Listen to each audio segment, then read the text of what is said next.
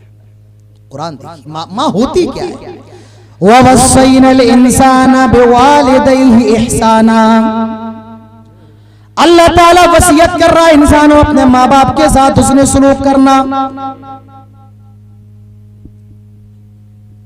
ये रात है, बात है क्या?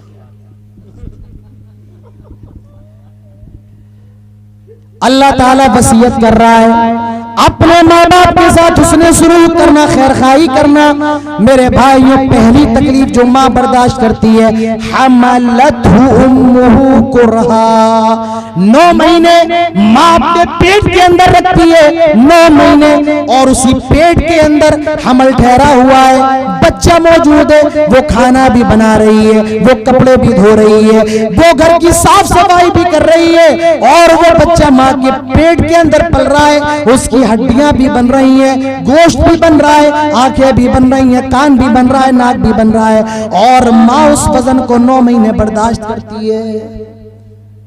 मेरे भाइयों, मैं ये माइक कभी अपने दाएं हाथ में पकड़ता हूँ, कभी अपने बाएं हाथ में पकड़ता हूँ, 10 मिनट से ज्यादा एक हाथ में नहीं पकड़ सकता हूँ, एक हालत में नहीं पकड़ सकता हो। जरा उस माँ से सवाल करो जो 9 महीने एक हालत में, एक ही कंडीशन में है, अपने बच्चे की तकलीफ को बर्दाश्त करती है, हमल की सहूलतों को उठाती है, हमल की तकलीफ को बर्दाश्त करती है। ये पहली तकलीफ है जो बाप नहीं माँ गवारा करती है, और वो ये है कि 9 महीने अपने बच्चे के वजन को उठाती है। दूसरी तकलीफ बड़ी तकलीफ के साथ अपने बेटे को जन्म भी देती है, अपने बच्चे को जन्म देती है, जन्म भी माँ देती है, बाप नहीं देता है। बाप के बाहर खुशियां मना रहा है, आज मेरे घर में लड़का पैदा होने वाला है, आज मेरे घर में लड़की पैदा होने वाली है। जरा उस माँ से पूछो जिस पर कयामत गुजर रही है, जो मौत और जिंदगी से लड़ रही है, जिस पर मौत की लर्जत आ रही है, उस माँ से पूछो मेरे भाई उसका क्या हाल होगा। और ये मुशाहिदे में भी आता है, बाज़ मर्तबा औरतें बच्चे को जन्म देते देते मर जाती हैं, उनका इंतकाल भी हो जाता है। ये दूसरी तकलीफ है जो सिर्फ माँ बर्दाश्त करती है, एक औरत बर्दाश्त करती है, बाप बर्दाश्त नहीं करता है। और ये तकलीफ इतनी खतरनाक तकलीफ है मेरे भाइयों, ये दर्द ज़े इतना खतरनाक है कि कुरान ने भी इस दर्द का जिक्र किया है। सूरह मरियम उठाओ, जब हजरत ईसा पैदा हो रहे हैं, हजरत मरियम को जो तकलीफ हो रही है, हजरत मरियम कह रही है या लैतनी मित्तु क़ब्ल हादा व कुन्तु नसियम मनसिया, काश आज से पहले मैं मर क्यों ना गई, काश आज से पहले मैं हलाक व बर्बाद क्यों ना हो गई। ये तकलीफ इतनी खतरनाक है। एक आदमी अपनी माँ को अपने कंधे पर बिठाकर खाने काबा का तवाफ करवा रहा था, और तवाफ करवा के जब फारिग हुआ कहने लगा आज मैंने अपनी माँ की जिंदगी के सारे हक को अदा कर दिया। एक सहाबी के कानों में आवाज गई, कहा जब तू पैदा हो रहा था और तेरी माँ की जुबान से जो पहली आ और तेरी चीख निकली थी, अभी तूने उस पे चीख का भी हक अदा ना किया। ये दूसरी तकलीफ है, ववदअतुल कुरहा, बड़ी तकलीफ के साथ माँ जन्म देती है। और तीसरी तकलीफ, वो हमलुहु व फिसालुहु 30 शहरा, तेरी माँ 2 साल तुझे दूध पिलाती है, बगैर किसी उजरत पर तेरी माँ तुझे दूध पिलाती है। ये उसका अधिकार है, ये उसका हक है। अगर वो दूध पिलाने का पैसा अपने शौहर से मांगे, शौहर को देना पड़ेगा। लेकिन कौन सी ऐसी माँ है जो अपने बच्चे को दूध पिलाने का पैसा मांगती हो? मेरे भाइयों, मौजूदा वक्त में जो मुसलमान परेशान है, उसकी ये तकरीबन 4 या 5 शिके मैंने आपके सामने बयान किए हैं। और भी शिके हैं, इंशाअल्लाह फिर मौका मिला तो उनको आपके सामने पेश करेंगे। अल्लाह ताला हम सबको तमाम बातों पर अमल करने की तौफीक नसीब फरमाए। अल्लाह ताला इस मजमे की हाजिरी को कबूल फरमाए। जो कारी साहब, मौलाना साहब, मुझे नाम इनका याद नहीं आ रहा है, अल्लाह ताला, कारी मंसूर साहब, अल्लाह ताला इनकी कोशिशों को कबूल फरमाए। जितने लोग दूर दराज कुर्ब जवार से आए हैं, अल्लाह ताला हम सबको जन्नतुल फिरदौस नसीब फरमाए। जब तक जिंदा रखे, ईमान पर, तौहीद पर खात्मा हो तो ईमान पर। अक़ूलु क़ौली हाज़ा वस्तग़फ़िरुल्लाह ली व लकुम व लिसाइरिल मुस्लिमीन व मा तौफ़ीक़ी इल्ला बिल्लाहि व मा अलैना इल्लल बलाग़ व आख़िरु दअवाना अल्हम्दुलिल्लाहि रब्बिल आलमीन। वस्सलामु अलैकुम व रहमतुल्लाहि व बरकातुहू।